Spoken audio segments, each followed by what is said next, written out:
Pokemon Unite is a 5v5 multiplayer battle arena, aka a MOBA. Whether you don't know what that is, or it's just been a while since you jumped into a match of League of Legends or Dota, we've got you covered. Here's a complete beginner's guide to Pokemon Unite, potentially the most accessible MOBA in recent memory, with plenty of tips for newbies and ace trainers alike.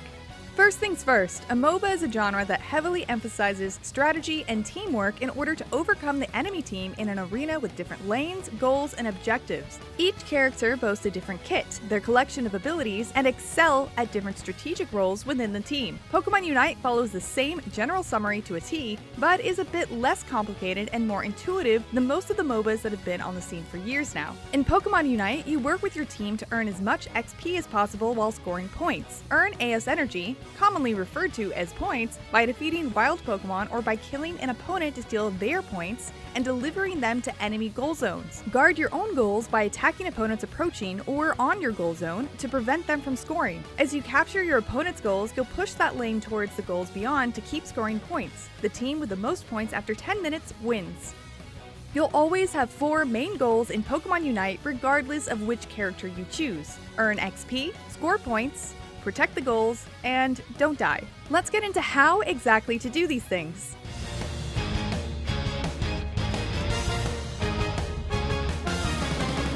Pick a lane and generally stick to it. Stay with a partner in the top or bottom lane and don't separate for too long. A lonely Pokemon is a vulnerable Pokemon, and teamwork does, in fact, make the dream work. If you're alone, consider retreating to your closest goal zone for some protection to hold the lane for longer. The center lane role, who usually roams solo, is a bit different because of the center lane's construction, but we'll get to that when we talk about different roles. The most common exception to this rule is if an important wild Pokemon like Dreadnaw, Zapdos, or Rotom show up. When they spawn, defeating them can swing an entire match in an instant, so ganging up to take them down almost always becomes the priority. Next, focus on being as productive as possible right from the start. Defeat all of the wild Pokemon in the lane you choose on your way to your position to start leveling up, then protect the goal there and consistently defeat the wild Pokemon that spawn nearby to earn points and XP. The only way your points count toward your team total is to deliver them, so dunk those points on an opponent's goal as often as you can, since there's a cap to how many you can hold at one time, and scoring points earns you XP too. Keep in mind that the Pokemon that lands the final blow on a wild Pokemon earns the XP for their team, so stealing kills from an opponent is a viable strategy. Being under-leveled is the fastest way to a crushing defeat, so try to take out the wild Pokemon closer to your opponent's goal when the opportunity arises to prevent the enemy team from leveling up. Don't stick around an enemy's goal zone for longer than you need to, and definitely don't move beyond it into the slowdown zone. It might be tempting to bully opponents into sitting on their goal, but keeping them from leveling up and earning points is preventing you from it too, and it leaves you wildly vulnerable to being surrounded since you're so far from your own relative safety.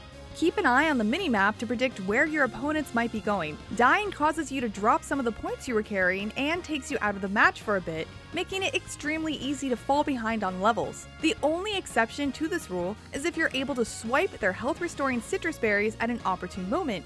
But don't get greedy. Survival is still the name of the game. To heal, you can run around your goal zone, collect the citrus berries that spawn every 40 seconds behind active goal zones, use a battle item, or teleport back to base. But if you do that, be quick about it. Hiding in the tall grass gives you an opportunity to teleport without interruption, and teleporting to base is usually the fastest way to regroup to another lane too, since you get a speed boost or the super jump pad that unlocks halfway through the match.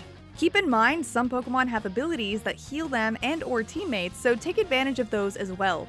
There are a lot more intricacies to the ebb and flow of a match, so be ready to change tactics. For example, if the opponent team is roaming together and absolutely destroying the bottom lane, consider helping out your poor teammates, maybe. Exactly how you do all that will largely be determined by the Pokemon you choose to play as.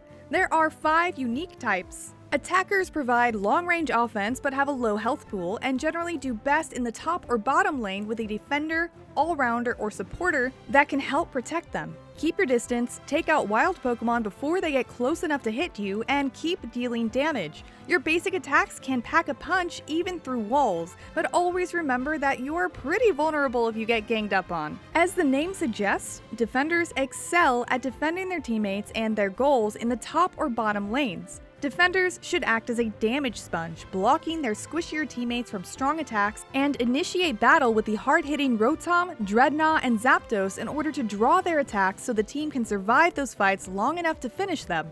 Speedsters are generally best in the goalless center lane, also known as the jungle, to focus on farming XP and buffs from the wild Pokemon there. You don't appear on the enemy's minimap unless an opponent is directly looking at you or you're on a goal, so speedsters can stealthily score and quickly turn the tide in teamfights when the enemies least expect it. Change lanes when your teammates need help or if you see an opportunity arise. Because speedsters have the center lane's wild Pokemon pretty much all to themselves, they tend to level up quickly, making them great assassins that finish fights, not start them, unless you really are that overleveled, in which case go nuts. Support Pokemon all have unique abilities and must be played differently, but generally will support their team in the top or bottom lane with buffs, healing, or crowd control, which is stunning or debuffing the enemy team to give their team an advantage and extra staying power. The all-rounders have mostly balanced stats and are versatile picks that can fill in gaps on teams. They can protect, attack, and even take on the center lane solo if needed.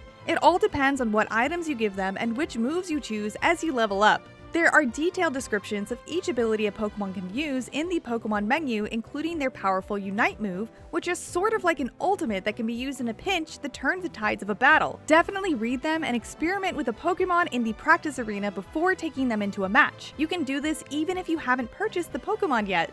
One last tip before we move on. Though they're called advanced controls in the settings, beginners should set the basic attack so that one button hits wild Pokemon and the other button hits opposing players, so you don't accidentally hit the wrong target at the wrong time.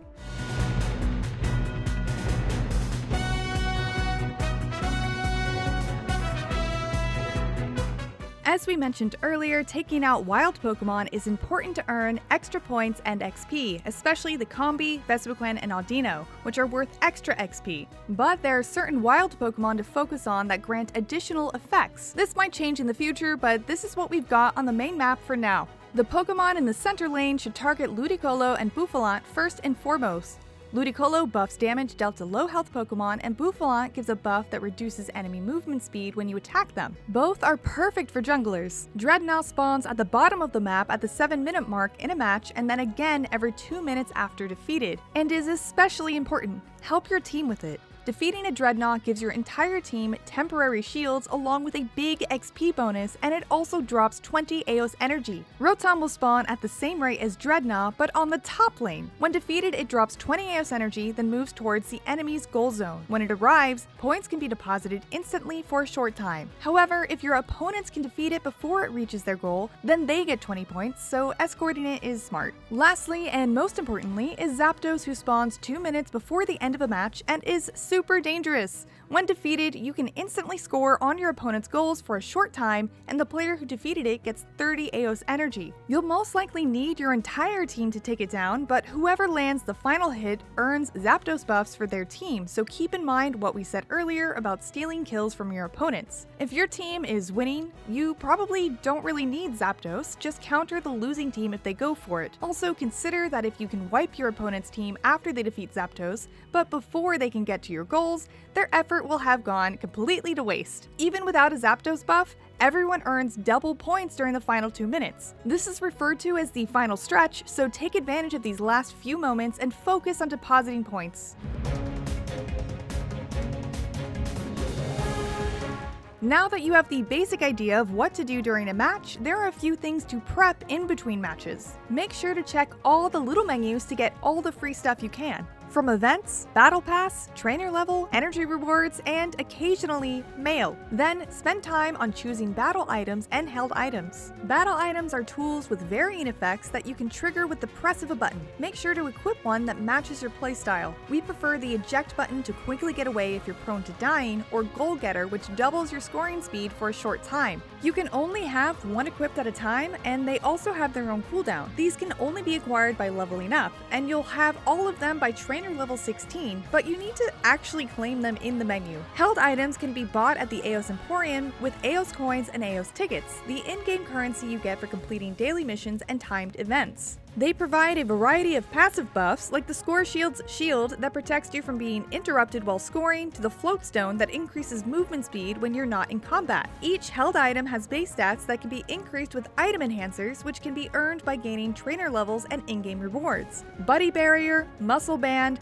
Focus Band, and Energy Amplifier are, in our opinion, all priorities for upgrading. Equip both of these types of items in the Battle Prep menu or while queuing for a match. The items you'll want to equip changes depending on the Pokemon you use. Check out the prescribed build in the menus for quick loadout that works. Hopefully, this has gotten you ready to take on the competition in Pokemon Unite. Be sure to stay in your lane, use teamwork, and dunk those points. For more on Pokemon Unite, check out our full guide and review, and for everything else, you're already in the right place. IGN!